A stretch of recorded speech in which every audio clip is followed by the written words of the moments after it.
실제로 1등을 한 김민석 대표 같은 경우에는 어제 당선자 발표가 있은 직후에 첫 행보로 경남 거제시를 찾아서 호흡 피해 상황을 점검했는데 이런 행보 어떻게 봐야 되겠습니까? 그러니까 이거는 명백히 준비된 일정인 것 같아요. 이게 그냥 저 가는 게 어디 동네 쫓기쫓기 가듯이 갈 수 있는 게 아닙니다. 다 미리 사전에 정리를 해놓고 메이드 네. 해놓고 가는 거기 때문에 며칠 전부터 조율이 돼 있었을 것 같고요. 그러니까 전당대회를 통해 본 이제 김민석 대표가 되셨죠. 매우 전략적인 분 같아요. 매우 전략적인 분이다. 그러니까 감정 네. 절제에 굉장히 능하고 무엇보다 제가 제일 인상 깊었던 거는 지금의 이 정치 상황, 이 게임이 얼마나 중요한지를 이해하고 있다라는 아하, 느낌이 들어요. 네. 그렇기 때문에 약간 방방 틀 수 있는 모든 순간에 감정 절제를 하시더라. 그러니까 이거에 어디서 왔을까 생각해 보면 18년입니다. 축적된 시간이 만든 그 절제라고 생각하고 네. 사실 이렇게 생각을 해보면 18년이라는 시간이 중간중간에 재기의 기회가 엄청 있었을 거예요. 근데 그랬겠죠. 매번 기대했다가 꺾이고 이 설레발치다 꺾이고 이런 것들이 얼마나 많았겠습니까? 그러다 보니까 조금의 설레발도 용인을 안 하시는 것 같더라고. 그래서 웃을 땐 웃으시더라도 어떤 이렇게 들뜸 이런 거를 굉장히 잘 절제하시는 분이니까 아마 미리 준비를 했을 것 같다, 이 일정. 그러니까 어제 가서도 보면은 거제 종합사회복지관의 주민 대표소를 찾아가지고 갑작스런 폭우로 대피한 주민들을 만나서 위로하는 모습을 보이고 거기에 더해서 주민들을 만나서 어려움과 필요한 지원이 무엇인지를 꼼꼼히 청취하는 모습을 봤는데 이게 비단 당대표의 모습이기도 하지만은 실제로 아직도 국정 2인자인 국무총리 같은 모습임을 느낄 수가 있었거든요. 박순봉 기자. 그렇지 않습니까? 네. 그렇죠. 뭐 근데 이제 사실 당 대표의 역할도 오히려 민심 듣고 이런 거니까 뭐 총리 때 이상으로도 이런 역할이 필요하다라고 봐야 될 것 같고 좀 조심하는 그림이 있는 것 같습니다. 조심하는 그림이 있다. 그게 왜냐하면은 전체적으로 양당 대표 일정을 보면 원래 장동혁 대표도 그 DJ 서거 추모식에 추도식. 갈 예정이었는데 추도식에 그래요? 갈 예정이었는데 그걸 취소하고 수해 현장으로 갔거든요. 아. 그러니까 만약에 근데 이랬는데 어느 한쪽 당 대표가 안 간다라고 하면은 이제 공격의 빌미가 될 가능성이 꽤 높습니다. 그래서 이제 이런 것까지 종합적으로 고려를 했겠죠.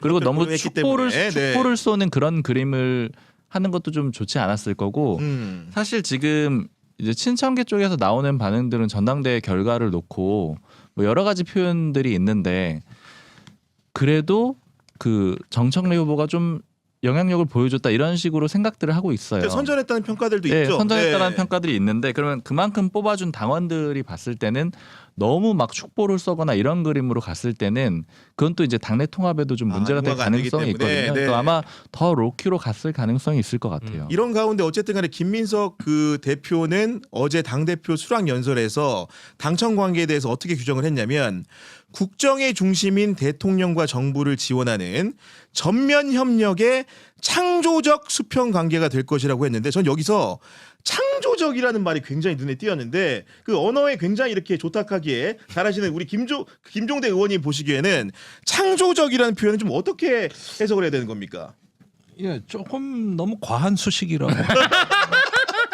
당정 간에 뭐 협력이면 됐지.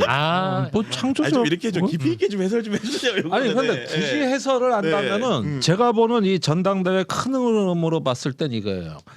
그 저기 김민석 후보하고 정청래 후보 간의 국정의 차이는 아무래도 성장이냐 개혁이냐예요. 아 성장이냐 개혁이냐. 예. 그러면은 저기 정청래 후보 뭐 또 개혁 코어그룹 이렇게 얘기하면서 중단 없는 개혁 계속 얘기하지 않았습니까? 요게 이제 그 하나의 대척점으로서 그 이재명 정부 보면은 확실히 중도 통합 실용 얘기하지만 사실은 성장이에요. 제가 보기엔 그쪽으로 완전히 넘어갔어요. 담론적 배경이. 네.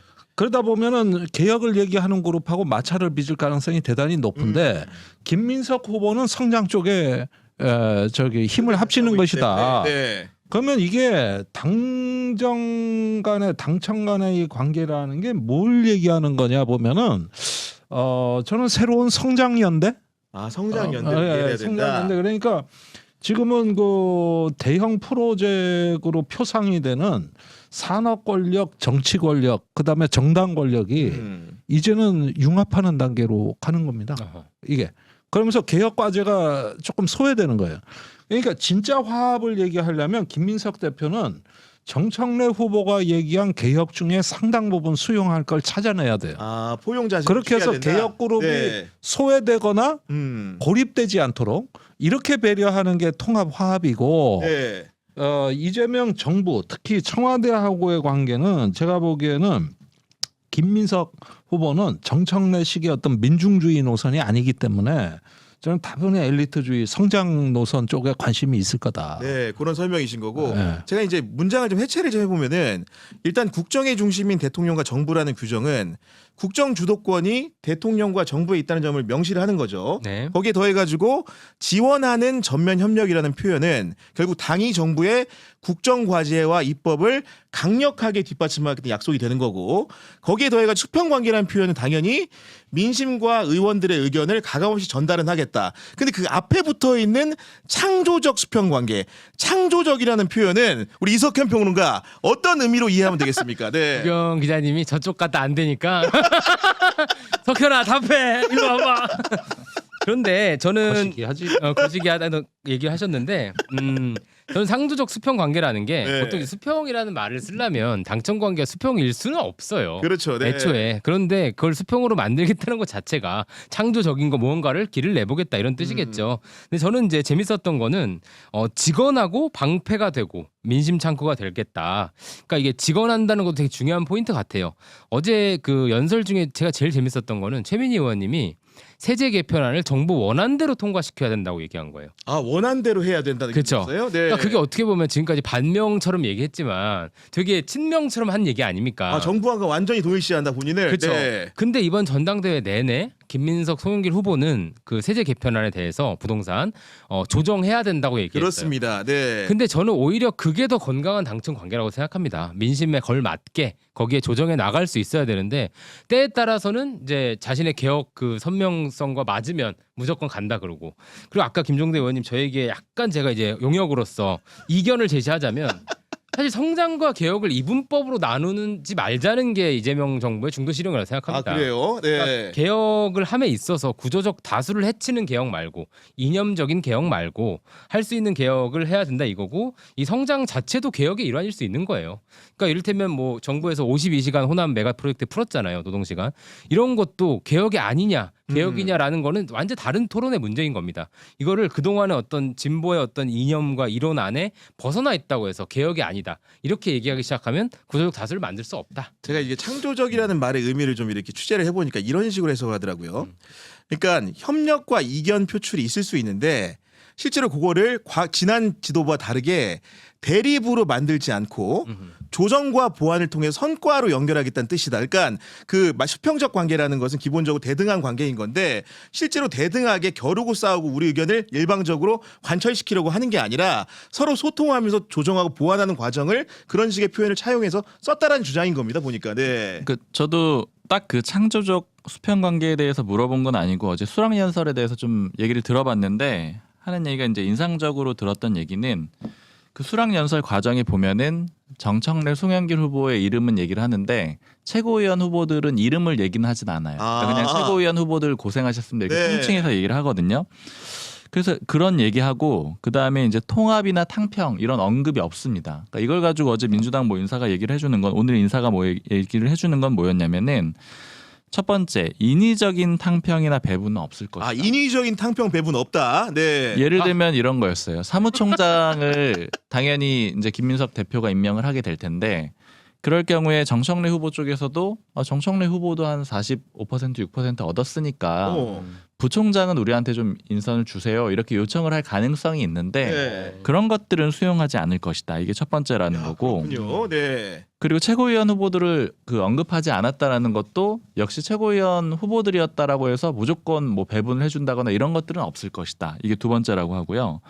그 다음에 이제 마지막으로는 이 얘기를 하더라고요. 그러니까 후보 시절이나 이럴 때는 어쩔 수 없었지만 이제 향후에 대통령을 흔들거나 이런 경우에는 그건 그냥 좌시하지는 않겠다. 아, 좌시하지 않겠다. 네, 그래서 이제 문제가 되는 최고위원들은 좌시하지 않겠다. 이런 의미가 담겨 있다라고 하더라고요. 그래서 이 창조적 수평 관계란 건 아까 말씀을 해주셨는데 이제 그런 면도 좀 포함이 돼 있을 것 같아요. 근데 우리 그 박순봉 기자의 말대로라고 한다면 오늘 그 김어준 씨가 뉴스공장에서 한 얘기가 생각이 나는데 뭔가 이제 양 진영 간의 선거 굉장히 박터지게 싸운 선거를 화해로 이끌기 위해서는 정청래의 의사를 반영한 여러 가지 것들을 수용해야 된다 이런 취지로 말했는데 그 취재 내용에 따르면은 그런 식의 일방적인 자리를 뭐 달라거나 이런 것들은 수용할 수가 없다. 네, 그건 수용하지 네. 않을 거라는 의지의 표명이라고 얘기해도 된다. 뭐 이런 정도로 네. 말을 들었고, 근데 다만 스탠스가 나쁘게 지내거나 막 그런 건 아니다. 각을 세우거나 이런 네. 식으로 하진 않을 거라는 거예요. 그러니까 예를 들면은 이재명 대통령도 훨씬 더 적극적으로 손을 내밀 거고요. 김민석 대표도 마찬가지 그림일 거라는 거예요. 이제 뭐라고 얘기하냐면은 다른 인사가 하는 얘기는 그 정청래 대표 시절에도 이제 이현주 최고위원이나 뭐 강덕구 최고위원이랑 맞아요. 갈등이 네. 생기게 되면은 그쪽 주장이 뭐 예를 들어 이제 틀렸다는 게 아니고 혹시 틀렸다고 하더라도 어쨌든 대표는 리더십에 타격을 입는다라는 거예요. 근데 지금 최민 최고위원 같은 경우에는 굉장히 이제 공격적으로 만약에 이렇게 의견이 안 맞을 가능성이 경우 있죠. 공격적으로 나올 네. 가능성이 있는데 그 그림 자체가 김민석 대표한테 좋지가 않기 때문에 그런 그림은 최대한 피할 거고 아우르려고 할 건데 다만 인위적으로 무조건 친청계는 몇 명 이런 식으로 배분해주거나 이런 거는 절대 없을 것이다. 그런 식의 설명인 거고 다시 이제 당청 관계로 돌아가 보면은 이번 주 일요일에 고위 당정 회의가 열린다고 합니다. 결국 여당 지도부가 참여를 하고 국무총리와 관계부처가 참여를 하고 대통령실의 핵심 참모가 참여를 하는 회의가 열리는 건데 첫 번째 당정청 협의의 결과물이 여기서 나올 것 같다는 관측이 나옵니다. 아마도 부동산 관련된 세제 개편이 될 가능성이 높아 보여요. 그쵸. 세제 개편안 네. 얘기를 안 할 수는 없을 것 같고 아마 이재명 정부 입장에서도 새로 선출된 김민석 코에 대한 존중 차원에서라도 뭔가 조정의 여지를 그 레버리지를 남겨둘 겁니다 아마. 그래서 지금 주어진 시간이 별로 없어요. 생각보다 김민석 총리가 1년 안에 재신임 받겠다는 얘기도 네. 선거 중에 하셨고 대통령 지지율 하락도 지금 상당합니다. 이거 우리가 직면 빨리 해야 되는 건데 여기서 좀 중요한 거는 아마 세제 개편안도 약간 뭐랄까 기존의 개혁과는 다른 소위 이제 그 과세로 뭔가를 조정하려고 하는 것과는 다르게 나올 수 있어요. 네. 그렇다면 이게 김민석, 이재명의 리더십만큼이나 이를 대하는 지지층의 팔로워십도 중요할 거예요. 아 팔로워십도 중요하다. 네. 저거는 반개혁이다라고 규정하는 게 아니라 어떻게든 이를 되게 하려고 실용으로 가려고 한다라는 좀 지지층의 양해 이런 게 있어야 사실 밖으로 나갈 수 있거든요. 그러니까 이재명 정부가 지금 답답했던 거는 중원으로 나가려고 할 때마다 정청래호가 그 반대쪽으로 땡기는 겁니다. 네. 그러니까 오히려 그럼 지지층들을 더 설득해주고 아 저게 저런 이유가 있어서 그런 거고 이 개혁과 어긋나 있지 않아라고 하기보다는 반개혁인데 김어준 씨부터 나타나서 네. 유시민 작가도 정기 개편이다 이런 식으로 반대쪽으로 자꾸 끌어당겼다는 문제인데 김민석 호가 그 역할을 아마 크게 하지 않을까. 민심의 용광로라는 게 그런 거죠. 그리고 김민석 대표가 얘기했던 그런 여러 가지 이론 중에 하나는 그 당에 대한 여러 가지 진화나 변화를 얘기하면서 ABC라는 표현을 꺼내면서 이번에는 민주당의 ABC 플랜이다. 어포더빌리티, 먹고 사는 민생 정치를 하고 브로드라고 해가지고 크고 넓은 더 센 정치를 하고 그다음에 컴피턴스라는 유능한 정치를 해가지고 요걸로 민주당이 뭔가 체질 개선을 해보겠다. 이런 식의 그 조언을 들고 나온 건데 원래 김민석 대표가 이런 조언을 참 좋아하나 봐요. 박수무 기자. 원래 좋아하시는지까지 그래요? 잘 모르겠는데 아니 왜냐면 그 대통령 ABC 관련된 것도 본인이 만들었다는 얘기를 했잖아요. 전략적으로 3X. ABCD 성장 전략이라는 것을. 근데 네. 이거는 완전히 그냥 민주당 뭐 인사랑 얘기 나누다가 나온 네. 얘기인데 예전에 유시민 작가가 ABC론 얘기했잖아요. 그러니까 근데 네. 그거를 그냥 좀 덮기 위한 거 아니겠느냐. 그러니까 ABC론으로 생겨난 좀 부정적인 인식 같은 것들이 민주당 내에 있는데 네. 분열의 상징같이 느껴질 수도 있고요. 근데 이런 것들을 전혀 다른 좀 미래지향적인 그런 조를 만들어가지고 좀 덮고 새로운 방향으로 끌어가려고 일부러 A, B, C를 언급한 네. 게 아니겠느냐 이런 해석이 좀 있습니다. 그 말이 딱 맞는 게 유시민의 ABC에서 B는 이석현 평론가 어떤 존재였습니까? 네. B 시민 네. 저 같은 존재죠. 그러니까 용역 이석현 축복 같은 때. 사람 우리가 그쵸. B라고 불렀거든요. 네. 이익에 충실해서 이재명을 지지하는 척하는 반명 뭐 이런 식으로 규정을 하셨었는데 박수봉 기자님이 굉장히 부드럽게 얘기해 주시네요. 덮는 게 아니라 매기는 거죠. 유시민한테 한 방을 매기는 거다 거죠. 요거는. 네. 사실 근데 뭐 하나하나 띄워보면 이 어포더빌리티 제가 유학생 출신이라고 너무 요거 질문을 많이 받아서 트라우마 걸리겠습니다. 어떤 거예요, 오포더빌리티? 이게 약간 지불 가능한 이렇다는 거는 이제 진보의 이거 원어입니다. 사실 이거는 최근에 그 뉴욕 맘다니 시장이 어포더빌리티를 얘기를 많이 했어요. 맘다니가 얘기한 어포더빌리티 그렇죠. 얘기예요. 네. 거기서 많이 나온 거고, 그러니까 이거는 진보의 뿌리를 두되 이제 브로드닝으로 오늘 아침에 수정하셨더라고. 확장하는 거죠. 그러니까, 그래서 확장하고 유능해지겠다 컴피턴스 이렇게 들어간 건데 이게 이재명 대통령이 약간 그 고용 유연화 얘기를 할 때 발언과 좀 비슷한 맥락이라고 느껴져요. 당시에도 사회 안전망을 확충하고 그러나 고용 유연화를 확장해서 그런 어떤 논쟁적 이슈를 다룰 때 이런 식의 접근이 필요한 거고 저는 공부하고 이런 취지로 가자고 하실 것 같아요. 공부하자. 근데 공부를 해야 확실히 대안이 나옵니다. 원래. 그때 공부를 해야 이게 쟁점이고. 근데 그동안 이제 김어준식은 공부가 필요 없어요. 저놈이 해로운 새다. 이걸로 끝나는 거거든요. 그러니까 그렇게 하지 않고 쟁점으로 파고 들어가야 된다고 생각합니다. 그러니까 아까 제가 일단 B를 강조했던 거는 말 그대로 범위를 넓히는 브로드의 의미라는 것이 유시민이 규정한 이렇게 반개혁 세력 그치. B와는 굉장히 대척점에 있는 B라는 것이 포섭의 대상이라는 것을 조어적으로 굉장히 대칭적으로 만들어놨다. 그렇네요. 이런 설명을 드리는 거고 여기서 말하는 어포더빌리티는 사실 미국 민주당에서 최근에 이제 많이 띄우고 있는 언어인 거고 이게 예를 들면 이런 거죠. 과거에는 이제 불평등이나 뭐 경제적인 정의 개념으로 접근을 했다고 한다면은 요게 소구 가지고는 안 된다. 내 월급으로 이번 달에 살 수 있느냐 이런 생활 여력의 문제로 접근하는 게 바로 민주당의 새로운 민생 프레임인 거고 이런 것들이 이념색이 좀 빠지고 중도라든가 청년이라든가 이런 사람들을 자기 생활 문제로 견인을 해가지고 뭔가 유입을 시킬 수 있기 때문에 그런 식의 미국식 조어를 좀 빌려와가지고 선거 활동 혹은 본인의 당대표 지도력을 시험하게 하는데 써먹으려고 하는 것 같은 느낌이 듭니다. 지금 보니까요. 네. 네, 저는 좀 말의 오남용이라는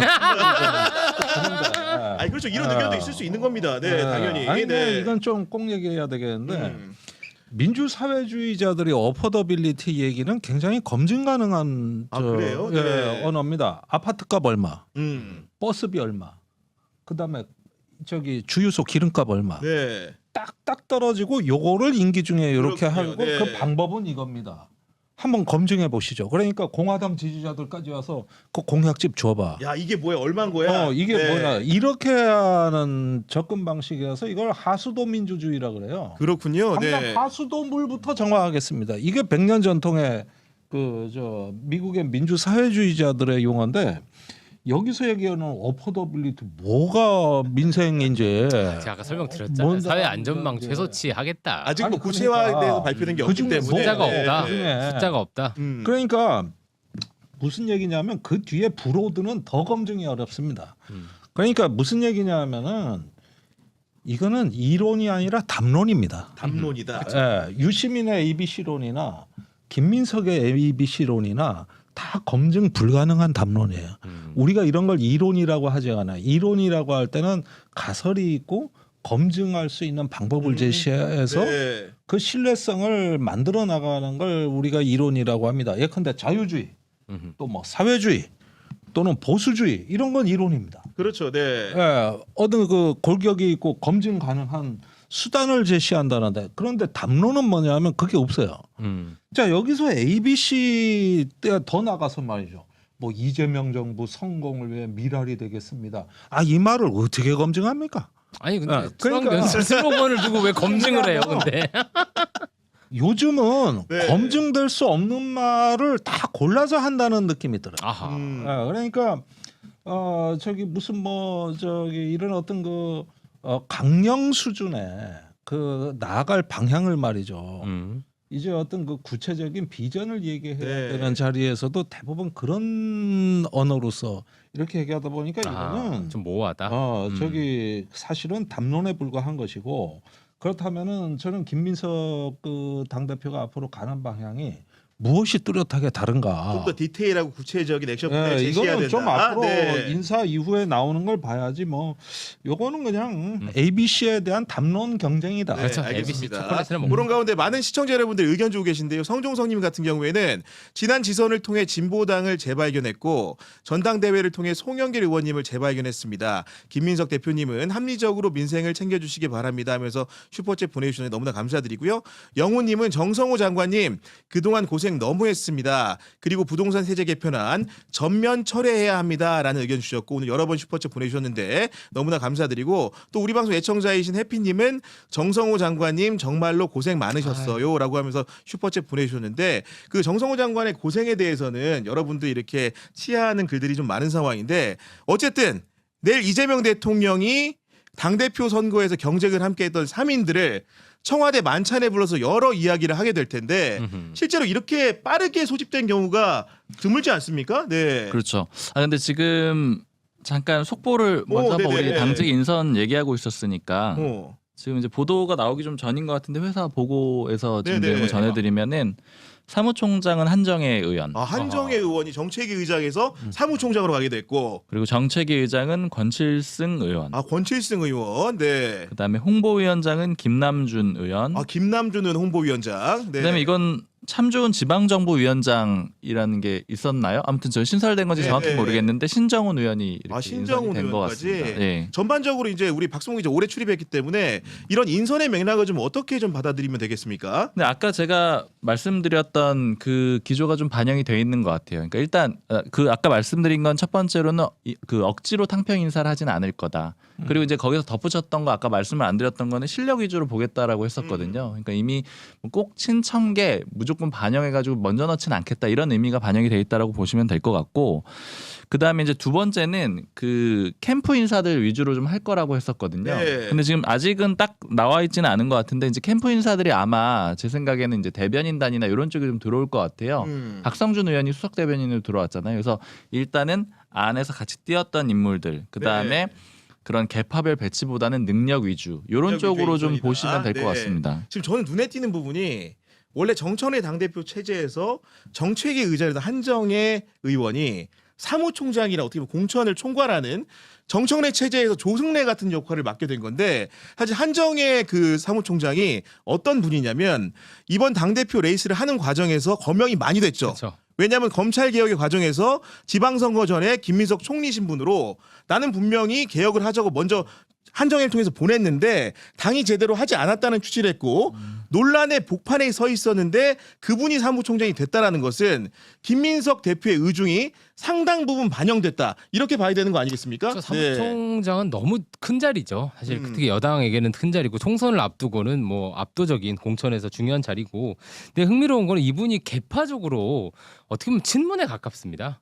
그동안 이제 친명과 반대됐다고 할 수 있는. 네. 그렇기 때문에 그런 계파와 무관하게 정말 능력 위주로 했다고 볼 수 있겠고, 저분이 정책위의장을 했던 이유는 뭐 정책 통이니까이기 때문인 것 같아요. 그래서 약간 이제 지금 어떻게 보면 정청래 후보가 되게 불만을 제기했잖아요. 저쪽에 조직 다 붙었다. 의원들은 아마 저쪽에 많이 붙었을 겁니다 이번에. 근데 그거 나쁜 것도 아닙니다. 근데 그렇기 때문에 그 함께했던 분들을 좀 이제 소화하는 시간이 좀 필요합니다. 그리고 애초에. 이제 그 이번에 정책위 의장에 임명된 권칠승 의원 같은 경우에는 제가 알고 있기로는 문재인 정부 때 그렇죠. 중소벤처기업부 장관을 했기 때문에 약간 문재인 정부와의 가교 역할을 하는 사람으로서 역할도 있는 것 같고, 참 좋은 지방위원회인가요? 거기 위원장을 맡았던 신정훈 의원 같은 경우에는 그 전남 지역에 약간 터줏대감 같은 역할을 하는 실제로 안행위원장도 국회에서 했던 걸로 그쵸. 제가 기억을 하는데, 이런 분들을 기용함으로써 뭔가 좀 이렇게 인물을 다양하게 좀 써보겠다 이런 생각도 좀 있는 것 같은데 그리고- 어떻습니까? 네. 그리고 이제 당 대변인도 지금 추가로 또 올라오고 있는데 네. 조계원, 이용우 의원하고 조계원 대변인 지금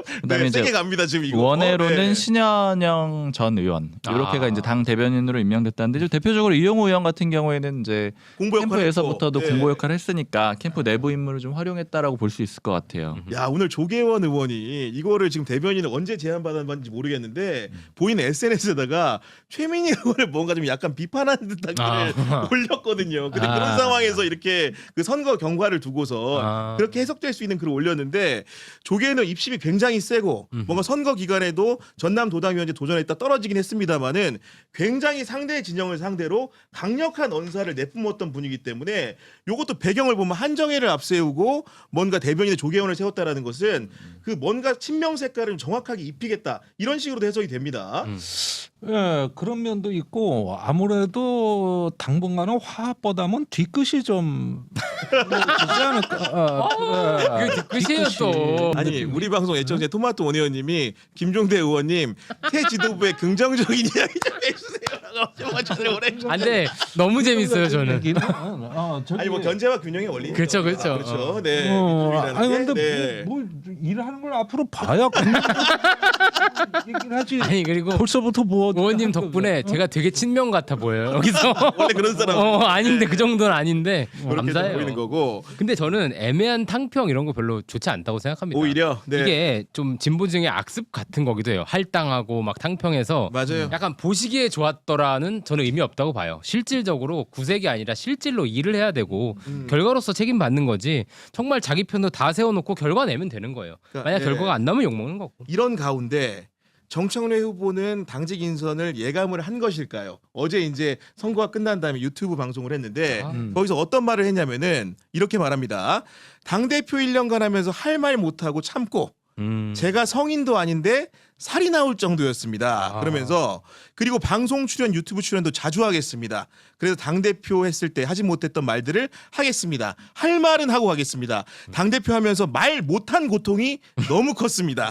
말의 감옥에서 정말 힘들었습니다. 말을 부족시키니까 정말 힘들었습니다. 이런 말 했는데 아니 지금 아니 나는 이게 바로 정청래 후보가 전당대회에 실패하게 된 이유를 드러내고 있다고 봐요. 이렇게 사후에 말한 것이 아니 사전에도 제가 뉴스공장 나갔을 때나 뭐 얘기를 하는 걸 봤는데 첫째 정청래 후보 말을 들어보면 빛의 혁명은 혼자 한 것 같다.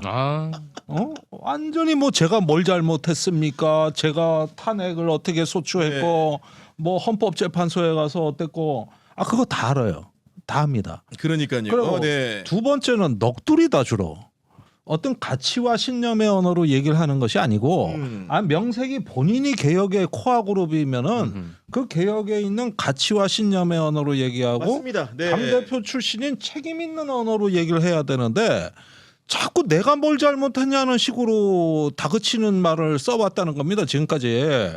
이게 평소에 좋은 감정을 갖고 있는 사람까지도 말이지 괜히 듣다 보면은 혼자 고생했나 왜 저래 이런 어떤 느낌이 드는데 이게 뒤끝까지 가가지고 이렇게 되니까 앞으로 이 당내 화합이 되겠냐 이거예요.